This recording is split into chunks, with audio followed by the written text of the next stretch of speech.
ने प्यार को पूरा किया और रातों रात सोशल मीडिया पे वायरल होके छा गए। इंस्टाग्राम, फेसबुक, यूट्यूब सब जगह आज उन्हीं की वीडियो देखने को मिल रही है। दोस्तों, कभी कभी जिंदगी एक ऐसे मोड़ पर लाकर खड़ा कर देती है जहां दिल की धड़कनें इंसान से सच उगलवा लेती है और सच पूरी दुनिया को हिला देता है। आज जो किस्सा आप सुनने जा रहे हैं वो सिर्फ दो दिलों की मोहब्बत नहीं, वो उन सांसों की गवाही है जो हर धड़कन में एक दूसरे का नाम छुपाए बैठी थी। ये कहानी है रतनपुर गाँव की, जहाँ मिट्टी की खुशबू में सादगी रहती है, लेकिन उसी मिट्टी में छुपी आंखें अपने प्यार को जहर की तरह पीती है। कहते हैं कि मोहब्बत कुदरत का लिखा हुआ वो कानून है जिसे कोई नहीं बदल सकता, लेकिन समाज कोशिश जरूर करता है। और आज मैं आपको उसी प्यार की दास्तान सुनाने आई हूँ, जहाँ दो दिलों ने दुनिया से लड़कर सिर्फ एक दूसरे को चुना। कहानी शुरू होती है उस सुबह से जब आरती की पलकों पर अभी नींद बाकी थी और योगेश की नजरों में उसका नाम। दोस्तों, आज जो किस्सा आप सुनने जा रहे हैं वो रतनपुर गांव की गलियों में जन्मी उस मोहब्बत का है जिसने समाज की दीवारें ही नहीं, लोगों के दिलों पर जमी धूल भी हिला दी। आरती गांव की सबसे शांत, सबसे सीधी और सबसे कम बोलने वाली लड़की। उसकी आंखों में एक मासूम चमक थी, जैसे किसी ने चांदनी को पानी में उतार दिया हो। और दूसरी तरफ योगेश, लंबा, गोरा, मेहनती और दिल से उतना ही साफ जितना शाम का नीला आसमान। कहते हैं कि योगेश लोगों से नहीं, उनकी तकलीफों से जुड़ जाता था। शायद यही वजह थी कि जब उसने पहली बार आरती को देखा तो उसकी आंखों में छुपा अकेलापन उसके दिल को चीर गया। यह मुलाकात किसी फिल्म जैसी नहीं थी, यह एक अचानक से टकराए दो अरमानों की कहानी थी। उस दिन रतनपुर गांव में सावन की पहली बारिश हुई थी। मिट्टी भीगने की खुशबू हवा को जैसे किसी कविता में बदल देती थी। आरती खेतों के रास्ते से गुजर रही थी, सिर पर किताबें थी और बारिश ने उसकी चुन्नी को भिगाकर उसके चेहरे के इर्द गिर्द चिपका दिया था। अचानक उसका पैर फिसला और किताबें पल भर में कीचड़ में गिर गई। तभी एक हाथ बिजली की तरह आगे आया और उसने आरती को गिरने से बचा लिया। वो हाथ योगेश का था। आरती ने धड़कते दिल के साथ ऊपर देखा और पहली बार उसकी आंखें योगेश से मिली। दोस्तों, कहते हैं कि कुछ नजरें सिर्फ देखती नहीं, दिलों को पढ़ भी लेती है। वही हुआ, 2 पल की मुलाकात, लेकिन दिल दोनों के कहीं गहरे घायल हो गए। आरती ने हल्की शर्म से अपनी चुन्नी ठीक की और योगेश ने बिना कुछ कहे उसकी किताबें उठाकर झाड़ दी। ध्यान से चला करो, उसने धीमे से कहा, जिसकी आवाज में डांट कम और फिक्र ज्यादा थी। आरती कुछ ना बोली, बस एक झिझकती मुस्कान के साथ उसके हाथ से किताब लेते हुए बोली, थैंक यू। लेकिन दोस्तों, उसी पल कुछ ऐसा हुआ जो दोनों समझ नहीं पाए।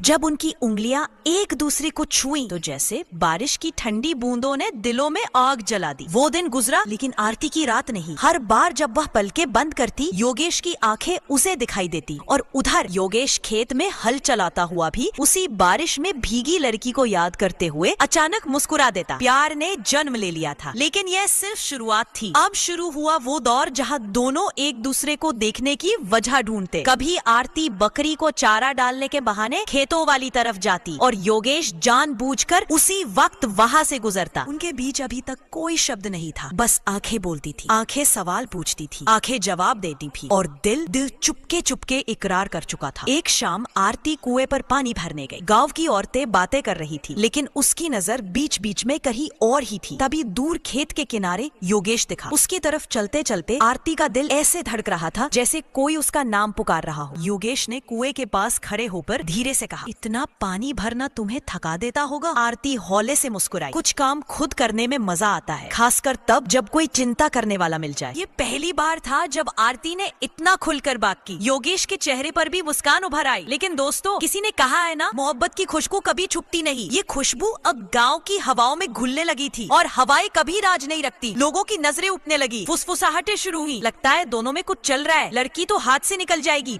बाप का नाम मिट्टी में मिल जाएगा। ऐसे ताने, ऐसी बातें हवा में तिरने लगी। लेकिन दोस्तों, प्यार का नशा भी अजीब होता है, जितना रोको उतना बढ़ता है। आरती और योगेश अब हर मुलाकात में और गहरे गिर रहे थे। योगेश रात को छत पर लेटकर तारों से बातें करता और फुसफुसा कर कहता, हे भगवान, अगर किसी को देना है तो मुझे आरती दे देना। और आरती अपने कमरे में बैठकर खिड़की से बाहर देखती और मुस्कुरा कर कहती, अगर मोहब्बत सच है तो योगेश ही मेरा नसीब है। लेकिन दोस्तों, जहाँ प्यार होता है वहाँ डर भी होता है। एक दिन दोनों मंदिर के पीछे पुराने नीम के पेड़ के पास मिले। आरती ने आज पहली बार मजबूती से योगेश का हाथ पकड़ा और बोली, अगर कभी हमारे बारे में किसी को पता चला ना तो पता नहीं क्या होगा। योगेश ने उसके हाथ को हल्के से दबाया। जो होगा साथ में झेलेंगे, मैं हूँ ना। इस एक वाक्य ने आरती के दिल में वो विश्वास भर दिया जो उसकी पूरी जिंदगी बदल देने वाला था। पर किस्मत कभी चिप नहीं रहती। उसी शाम गांव के दो लड़कों ने उन्हें साथ देखा। बस कहानी ने मोड़ ले लिया। अगले दिन गांव में कानाफूसी तेज थी और जब शाम को पंचायत बैठी तो सबका खून उबल रहा था। लोगों ने कहा इन्हें रंगे हाथ पकड़ना होगा। और वो रात दोस्तों, वो रात दोनों की जिंदगी का सबसे डरावना इम्तिहान बन गई। आरती और योगेश उसी नीम के पेड़ के पास बैठे थे। हवा में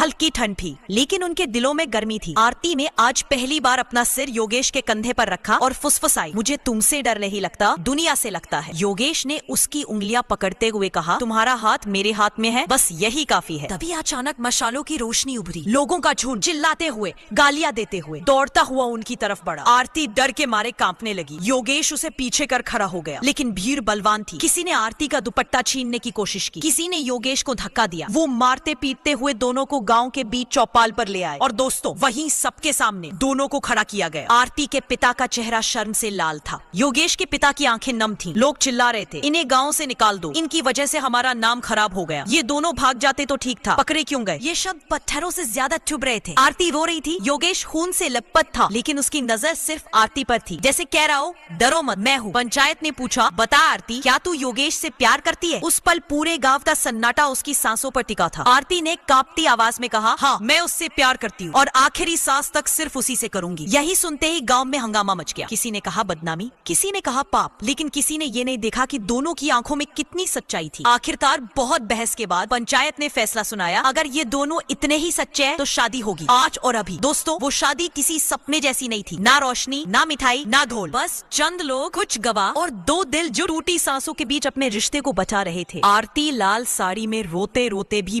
बेहद खूबसूरत लग रही थी और योगेश की आंखों में गर्व था कि वो अपनी जान से प्यारी लड़की को दुनिया के सामने अपना बना रहा है। शादी के बाद घर लौटना भी आसान नहीं था। लड़के वाले कह रहे थे कि बदनामी हुई है, लड़की वाले सिर झुकाए बैठे थे कि दुनिया क्या कहेगी। लेकिन दोस्तों प्यार में ऐसी ताकत होती है कि वो धीरे धीरे हर जख्म भर देता है। शुरुआत मुश्किल थी, लोग तारे मारते, देखे कितने दिन चलती है। ऐसा प्यार 2 दिन का होता है लेकिन योगेश आरती का हाथ पकड़कर हर मुश्किल पार करता चला गया। दिन बीतते गए, दोनों ने एक छोटा घर बनाया। योगेश ने मेहनत करके दुकान शुरू की, आरती ने पढ़ाई नहीं छोड़ी और फिर एक दिन उनकी शादी का एक छोटा वीडियो किसी ने सोशल मीडिया पर डाल दिया। वही वीडियो जिसने इन दोनों की जिंदगी बदल दी। अचानक लाखों व्यूज, हजारों कमेंट, ये है असली प्यार। सलाम ऐसे जोड़ों को, दुनिया में अभी भी सच्चा इश्क जिंदा है। रतनपुर गांव का ये छोटा जोड़ा देश भर में वायरल हो गया। जहां लोग पहले ताने देते थे वही लोग अब फोटो खिंचवाने आए। लेकिन दोस्तों शोहरत कभी अकेली नहीं आती। कैमरे, इंटरव्यू, लोगों की भीड़ और धीरे धीरे दोनों की प्राइवेसी खत्म होने लगी। दिन में मुस्कान, रात में थकान। एक रात आरती ने योगेश के कंधे पर सिर रखते हुए कहा, अच्छा लगता है ये पहचान, पर हमारा असली प्यार वो है जो कैमरे बंद होने के बाद रहता है। योगेश ने उसकी अंगुलियां चूमते हुए कहा, और वो हर पल सिर्फ तुम्हारा है। दोनों ने सोशल मीडिया से दूरी बनाई और खुद पर ध्यान देना शुरू किया। लेकिन वायरल होने का फायदा भी हुआ, ब्रांड्स आए, विज्ञापन मिले। योगेश ने दुकान के साथ ऑनलाइन बिजनेस शुरू किया। आरती ने ब्लॉग शुरू किया जिसमें वो अपनी मोहब्बत, संघर्ष और जीत के बारे में लिखने लगी। धीरे धीरे उनकी जिंदगी फिर खिलने लगी। फिर एक दिन आरती ने खुशी से रोते हुए योगेश का हाथ पकड़कर कहा, हम माँ बाप बनने वाले हैं। दोस्तों उस पल योगेश की आंखों से आंसू ऐसे बहे जैसे भगवान ने उसकी हर दुआ कबूल कर ली हो। सोशल मीडिया फिर गूंज उठा लेकिन दोनों ने कहा, ये पल हमारा सबसे निजी है, इसे दुनिया से नहीं एक दूसरे से साझा करेंगे। आखिरकार वक्त ने दुनिया को दिखा दिया कि मोहब्बत सिर्फ इकरार नहीं, निभाना भी होता है। जो गांव कल इन्हें ताने मारता था आज कहता है, इनसे सीखो प्यार कैसे निभाया जाता है। दोनों ने एक छोटा एनजीओ भी खोला, प्यार की आवाज, जहां वो उन जोड़ों की मदद करते हैं जिन्हें समाज प्यार करने पर अपराधी बना देता है। दोस्तों आरती और योगेश आज भी रतनपुर की उन्हीं गलियों में रहते हैं लेकिन पहचान इतनी बड़ी हो गई है कि लोग दूर दूर से मिलने आते हैं। उनकी कहानी ने बहुतों को हिम्मत दी है, पर आज मैं ये कहानी आपके दिल तक इसलिए लाई ताकि आप समझे, प्यार की जीत सिर्फ शादी नहीं, एक जिंदगी होती है, एक जंग होती है और अगर दिल में सच्चाई हो तो दुनिया की कोई ताकत उसे हरा नहीं सकती। दोस्तों अगर इस कहानी ने आपके दिल को छुआ हो, अगर आरती और योगेश की मोहब्बत ने आपको एक पल के लिए भी रुककर सोचने पर मजबूर किया हो तो इसे लाइक करें, शेयर करें ताकि ये संदेश हर दिल तक